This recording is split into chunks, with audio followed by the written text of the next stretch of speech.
નમસ્કાર મિત્રો, સ્વાગત છે તમારું અમારી YouTube channel Gujarat jobs and news.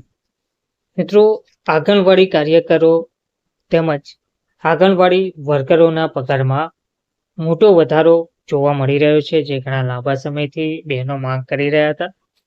કાર્યકરોના પગારમાં આજે મોટો વધારો થયો છે, તે વિશે વિગતવાર માહિતી જોઈએ કે કેટલો પગાર વધારો થયો છે અને ક્યારથી આ પગાર વધારો ચૂકવવામાં આવશે. તો આંગણવાડી કાર્યકરો અને સહાયકોનું કાર્ય સમાજના પાયાને મજબૂત બનાવવામાં મહત્વપૂર્ણ ભૂમિકા ભજવે છે. મહિલાઓ, બાળકો અને માતાઓના પોષણ, આરોગ્ય અને શિક્ષણની ખાતરી કરવા માટે દિવસ રાત કામ કરે છે, પરંતુ લાંબા સમય સુધી તેમનું મહેનતાણું તેમની મહેનતના પ્રમાણમાં ન હતું, જેના કારણે સતત અસંતોષ રહેતો હતો. આના કારણે અનેક વિરોધ થયો. આંગણવાડી સહાયક અને માટે નવું પગાર ધોરણ, આંગણવાડી કાર્યકર માટે નવું પગાર ધોરણ, કોર્ટના નિર્ણયનું જે મહત્વ છે તે જોઈએ તો તાજેતરમાં ગુજરાત હાઈકોર્ટે આ મુદ્દા પર એક મહત્વપૂર્ણ પગલું ભર્યું, જેમાં કાર્યકરો અને સહાયકોના પગારમાં વધારો કરવાનો સીમાચિહ્નરૂપ નિર્ણય જાહેર કરવામાં આવ્યો છે. નવા પગાર ધોરણની જાહેરાતથી હજારો આંગણવાડી કાર્યકરોના જીવનમાં સકારાત્મક પરિવર્તન આવશે. વધેલા પગારથી માત્ર નાણાકીય સ્થિરતા જ નહીં, પરંતુ તેમની પ્રેરણા અને કાર્યક્ષમતામાં પણ વધારો થશે.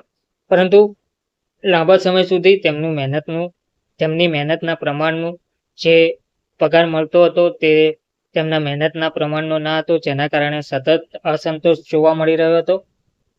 આના કારણે અનેક વિરોધ થયા હતા. આંગણવાડી સહાયક માટે જે નવું પગાર ધોરણ છે, આંગણવાડી કાર્યકર માટે જે નવું પગાર ધોરણ છે, તે કોર્ટના નિર્ણયનું આ રીતે પાલન કરતું મહત્વ છે. તાજેતરમાં જ ગુજરાત હાઈકોર્ટે આ મુદ્દા પર એક મહત્વપૂર્ણ પગલું ભર્યું છે, જેમાં કાર્યકરો અને સહાયકોના પગારમાં વધારો કરવાનો સીમાચિહ્નરૂપ નિર્ણય જાહેર કરવામાં આવ્યો છે. નવા પગાર ધોરણની જાહેરાતથી હજારો આંગણવાડી કાર્યકરોના જીવનમાં સકારાત્મક પરિવર્તન આવ્યું છે. વધેલા પગારથી માત્ર નાણાકીય સ્થિરતા જ નહીં, પરંતુ તેમની પ્રેરણા અને કાર્યક્ષમતામાં પણ વધારો થશે.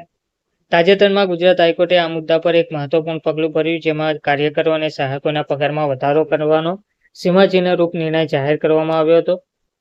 આંગણવાડી સહાયકનો જે નવો પગાર ધોરણ છે, ગુજરાતમાં આંગણવાડી સહાયકોને પહેલા માત્ર 5,500નો માસિક પગાર મળતો હતો, જે તેમની જીવન જરૂરિયાતો માટે ખૂબ જ અપૂરતો સાબિત થયો હતો. આના કારણે પગાર વધારાની વર્ષોથી માંગણીઓ થઈ રહી છે. કોર્ટના તાજેતરના ચુકાદાથી સહાયકોના જીવનમાં નોંધપાત્ર પરિવર્તન હવે આવશે. 20,300 તેમનો નવા નિયમો હેઠળ સહાયકોને માસિક પગાર મળશે. આ વધારો ફક્ત નાણાકીય સ્થિરતા લાવશે નહીં, પરંતુ તેમને તેમના પરિવારની જરૂરિયાતોને પણ વધુ સરળતાથી પૂરી કરવામાં મદદ કરશે. તે જ રીતે આંગણવાડી કાર્યકરનો જે નવો પગાર ધોરણ છે, અગાઉ જે માસિક પગાર લગભગ 10,000 મળતો હતો, તે તેમના કાર્યભાર અને જવાબદારીઓની તુલનામાં ખૂબ ઓછો માનવામાં આવતો હતો. હવે કોર્ટના નવા માર્ગદર્શિકાને આધારે હવે આંગણવાડી કાર્યકરોના પગારમાં મોટો ફેરફાર થયો છે. તેમને હવે 24,800 માસિક પગાર ધોરણ ચૂકવવામાં આવશે તેવું કહેવામાં આવ્યું છે. કોર્ટનો જે નિર્ણય છે તે મહત્વપૂર્ણ છે. ગુજરાત હાઈકોર્ટનો આ નિર્ણય માત્ર નાણાકીય દ્રષ્ટિકોણથી જ નહીં, પરંતુ સામાજિક દ્રષ્ટિકોણથી પણ મહત્વપૂર્ણ સાબિત થયો છે. આ નિર્ણય બાદ એવી આશા છે કે અન્ય રાજ્યોમાં પણ આંગણવાડી કાર્યકરો પગાર વધારાની માંગણીઓ વધુ અસરકારક રીતે ઉઠાવી શકશે અને દેશભરમાં મહિલા કાર્યકરોના ઉત્થાન તરફ એક મોટું પગલું માનવામાં આવે છે. આ પહેલ મહિલા સશક્તિકરણ માટે પણ ખૂબ જ મહત્વપૂર્ણ જોવા મળી રહી છે. ધન્યવાદ.